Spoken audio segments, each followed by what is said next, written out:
anyone that tells me that exercise is going to make it more difficult for you to lose weight, I'm going to make a video saying you're wrong. And so let me know in the comment section who makes more sense. Coach Greg, in today's video, we're going to go over the fitness myths that Mitchell Hooper has pointed out, and I'm going to tell you the ones that are most strongly resonating with me. Which ones did he get right? Which ones did he get wrong? Point number 3 is that exercise helps you to lose weight. This is maybe the most controversial. He's saying this is a myth. A myth. Exercise helps you to lose weight. Exercise, for certain, without question, helps you to lose weight. You're thinking, no, it doesn't. Exercise, what does it do? It makes you get fat. Hey, if it doesn't help you to lose weight, does it help you to gain? Think of it. If the goal for you is to get leaner, to maintain single-digit body fat, or even a healthy body weight, you want to lose some weight, do you really think that adding exercise, that's a horrible idea? Why would you want to add exercise? If you add an exercise, it's going to make you fatter. But the literature again and again tells you that exercise is not helping you to lose weight. And so apparently all the research in the world says that exercise doesn't help you to lose weight. Well, I haven't read this research. I don't know where I've been. Perhaps I've been living under a rock. I don't know what's going on. Apparently, all the research says that, doing bike riding, running, exercising, lifting weights, whatever, moving your body more than freaking last time, perhaps even going for a dance, going for a walk, skating on the park, all a horrible idea for helping you to lose weight. I guess doing all that activity, maybe it makes you hungrier and you eat more and you get fat. And so if you want to lose weight, you should sit on the couch and shit in your pants and never move.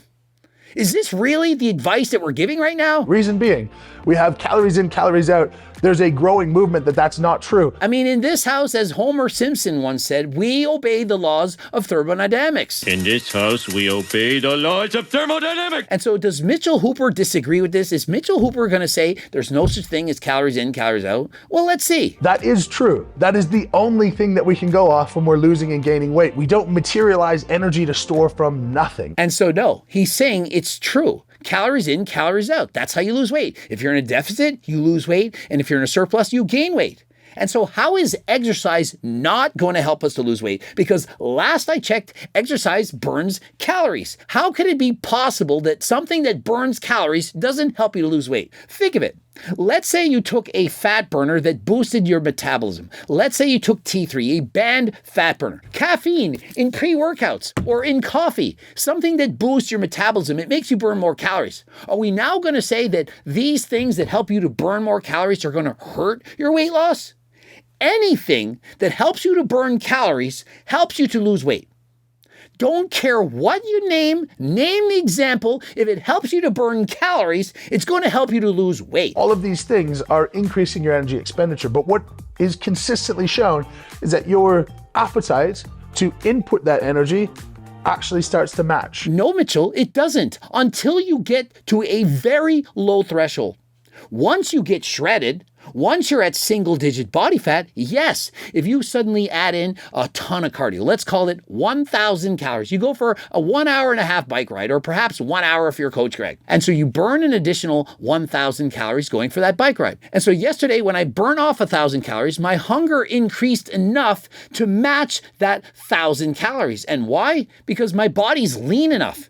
My body's thinking, Coach Greg, if you get any leaner, it's not going to be healthy. You're at sub 8% body fat. We don't want you to get any leaner. And so because of that, my body makes me hungrier than last time. It makes me want to eat more. Why? Because if it didn't, I would keep getting leaner. I would lose body fat. I would lose muscle. Eventually, I'd be 100 pounds soaking wet. And I don't want that. Now, if you're trying to bulk up and get hungrier than last time, of course you can use hungrier than last time. Code Greg, 15% off. Click the link in the description. But for the rest of you, 95+% of you out there in the world, if you burn off 1,000 calories, your body is not going to increase your hunger level by 1,000 calories. It's going to be by approximately 50%, and the research does in fact support this. I don't know how Mitchell Hooper missed this, but he's overestimating how much more hungry you get when you burn off calories. For the advanced athletes, the triathlete, the marathon runners, the riders of the Tour de France, guys with single-digit body fat, yes, when you add in 3,000 calories during your Tour de France ride, your body makes you 3,000 calories hungry.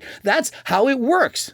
But if you're a couch potato, if you're overweight, if you're, for example, a 325-pound world's strongest man at 25% body fat or perhaps even a little more, or perhaps you use something other than Coach Greg's laser eyes and it said you're perhaps 18% or 15% or some ridiculously low number, which you are clearly not, then for those individuals, if you burn off 1,000 calories, your body's only going to replace 500 of those calories.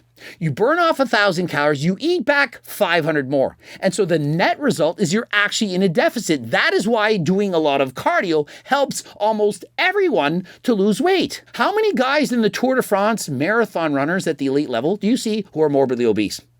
I don't see any. I see no one that does a shit ton of cardio that's having a hard time being lean. In fact, remember Ethan Suplee? He was 500 pounds, started bike riding a lot, 6-7 hours a day. He lost half his body weight and or more. He was doing so much cardio, it was easy for him to lose weight. He was burning off so many calories. And so if you are doing 150 minutes of cardio, or perhaps even a little bit more, your body is not going to replace all those calories. Yes, you're getting hungrier. Of course you are. If you're eating 2,000 calories a day and you start going for a 90-minute bike ride every day, burning off an additional 1,000 calories, you're probably going to end up eating 2,500 calories. So you're hungrier. You're thinking, well, I used to get by on 2,000 calories. Now I'm eating 2,500. Why is that? Well, the exercise is making me hungry. Yes, it is. That makes sense. You burn off 1,000 calories, your glycogen stores are going to go down, your ghrelin is going to go up, and so you're hungrier. But not by 1,000. Because think of the math. Bear with me. Because if you eat 2,000 calories a day and you burn off an additional 1,000 calories, you need to eat 3,000 to be at homeostasis. If you eat 3,000 calories a day, you're going to maintain your percent body fat. But what happens in the real world is you only eat about 2,500. And so you lose weight. Now, eventually it stops. Eventually you reach a new homeostasis. But think of this. If your homeostasis is perhaps 25% body fat, and you start doing 90 minutes of cardio every day, and eventually your body fat might get to 15% body fat. Then it's stable. Then it balances out. And so do you not think that exercise is what helped you to lose body fat? If you preach that this is a myth and people believe you, they're going to think, why would I bother to exercise? Exercise is useless. I may as well just go on a diet. Because after all, if I start doing cardio like Coach Greg preaches, for example, if I do 90 minutes of cardio every day, burning off 1,000 calories, I'm just going to eat back 1,000 calories, not going to lose any weight. Thing is, it's not going to happen. Try it. I double frickin' dog dare you. I dare you to do 90-minute bike ride every day and see if you don't lose weight. And so imagine this. If Mitchell Hooper is 325 pounds and he starts doing 90-minute bike rides every day, how much do you think he'd have to eat to maintain that body weight? Do you think he would naturally just eat more? Oh, I don't have any trouble. I maintain my 325 pounds. Last I checked, remember Mitchell Hooper ran marathons? He is, in fact, a marathon runner. I brag up his elite level athletic ability. I'm freakier than almost anyone I've ever met in my entire life. I'm arguably the best athlete ever. Think of it. He's the world's strongest man. He used to do marathons. It's incredible.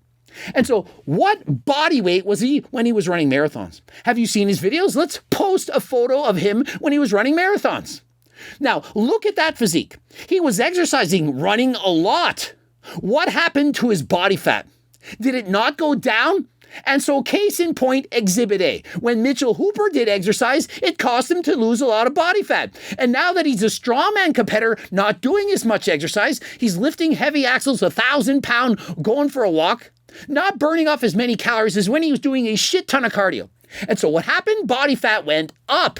And where does he sit at? Perhaps 25% body fat. Certainly not single digits. And what about Coach Greg? Exhibit B. I was a professional bodybuilder on abusive doses of performance-enhancing drugs. I was trying to stay lean, trying to diet down for competition. And to do that, I had to eat from my cookbook all the friggin' time. I was having protein ice cream shakes, you know those ones over the head, eating in bulk, low-calorie dense foods all the time to try and stay lean. But since that time, I've picked up doing cardio. I lift far fewer weights, and now I eat more calories. And have you seen my body as of late? In the last 4 years, how often have I had above 10% body fat? Never. You know why? Because I do exercise, namely the bicycle. And so by doing cardio, it's increased my calorie expenditure. And so I burn off more calories, and so I get to eat more. Now, guess what? I don't eat as much as the calories I burn. And so when I average 1,000 calories a day on the bike, I only eat about 50% of those calories back. And so the net result is I'm able to maintain single-digit body fat more easily because my increased calorie expenditure is not offset by my increase in appetite. And so if you're going to tell me that exercise doesn't help, then what you're telling me is that if I were to give up bike racing right now, stop doing cardio, that I wouldn't gain any body fat. And you know what would happen? I would gain more body fat than friggin' last time. Why? Because by reducing my calorie expenditure, I would then have to eat far fewer calories. How much? Well, if I'm burning off 1,000 calories on the bike and I stop, I'd have to eat 1,000 calories less. Problem is, I wouldn't want to eat 1,000 calories less. Perhaps 500 less. But then I'd be in a 500 calorie surplus. And so the reverse would happen. It's the reverse Uno card. Instead of having an easier time to lose weight, I have an easier time to gain weight. And so if I wanted to go on a bulk, if I want to get fatter and last time become a power lifter, a strongman competitor, perhaps a sumo wrestler, I would want to stop doing the cardio so that I could get fatter.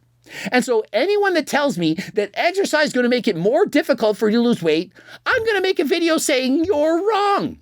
And so let me know in the comment section, who makes more sense? I haven't even finished this video. Do I not make sense? Do you not believe Coach Greg when he tells you, honestly, unequivocally, that exercise helps people to lose weight, that you should be motivated to lose weight, that it's going to help you to lose weight, that you should do cardio, and it's not just for the benefits of losing weight, it's for increase in well-being. You're exercising more, but you're also just eating more. So the only way you're going to lose weight is by dieting. All right, let me calmly give you an example of this. Let's think of one. Let's think of one together. You right now watching this right now, you do a 90-minute bike ride every single day. Don't diet. Just do 90 minutes on the bike a day. Don't diet. Weigh yourself today and weigh yourself in 6 months and come back and report to me. Leave your message in the comment section. Do your own experiment. What if you went to the doctor and you found out you had an underactive thyroid and he gave you T3? What if he gave you caffeine? What if you were to use performance-enhancing drugs, fat burners, clenbuterol, T3? The list goes on and on. And it doesn't even have to be banned fat burners. Let's say you're using G-Shred or perhaps a pre-workout or even just drinking coffee. That boosts your metabolism. You burn off more calories. And so do you really think that none of that could work? There are many independent variables that exercise benefits you from a health perspective. Most importantly, exercise is the only way for you to efficiently lose visceral fat, which is the fat that will kill you. And so what Mitchell Hooper is saying is that you should still exercise because it helps reduce the visceral fat, the kind that's going to kill you, but not the other kind. And so you're balanced out, but you lose one kind of bad fat in a bad area, but not the other kind of fat in a good area. Do you really think that's true? You're losing a certain special kind of fat, but you're gaining it over there. And so you maintain 25%, but you lose some of the bad fats and you gain more of the good fats and that it's redistributed everywhere so that now you're healthy. I don't think so. I think it just makes you lose a lot of fat everywhere. Of course, exercise is a component of a weight loss journey because you want to be healthier. And so what he's suggesting here is that exercise won't help you to lose weight, but that you should still do it because it makes you healthy.